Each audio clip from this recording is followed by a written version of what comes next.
When it comes to Jody and Shameless, which storyline left the deepest impression on you? Jody was born in Wilmette, Illinois, just a few dozen kilometers from Chicago. According to the background check that Lip asked Tony to run, both of Jody's parents were deceased, and the only things on his record were a few minor traffic violations. The only detail that seemed even remotely strange was a restraining order filed by a former girlfriend. And the reason for it was surprisingly trivial. She once threw a camera at him. This may be why, at 36 years old, Jody showed up alone in the South Side. He was likely trying to escape the relationships he had completely ruined because of his sex addiction and alcoholism, joining a support group in hopes of starting over. When Jody is first introduced in the series, his role is defined as Lip's rival. Like Karen, Jody also suffers from sex addiction, and the two meet through a support group. In addition to sex addiction, Jody had also struggled deeply with alcoholism. Yet despite his tall, muscular appearance, the sober Jody turns out to be a genuinely kind man. Emotionally sensitive, compassionate, and severely lacking a sense of boundaries. I've always believed that Jody was fully aware of what was going on between Karen and Lip. By season 2, Jody is already 36 years old, while Lip and Karen together are still younger than him. Karen chooses Jody because she feels she doesn't deserve Lip. Jody, on the other hand, believes that he has spent his entire life ruining things, so he passively accepts whatever is handed to him. There is a quiet moment in season 2. Jody and Karen sit close together on the couch watching TV, while Sheila stands nearby, planning her first trip outside.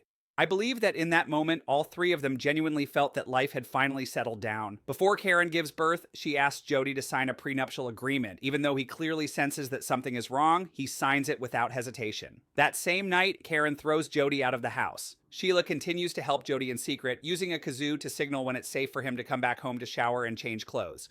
Later, after Karen's car accident, coma, and recovery, Jody decides to take Karen and the baby with him to Sedona. And with that, Jody's story in the South Side comes to an end.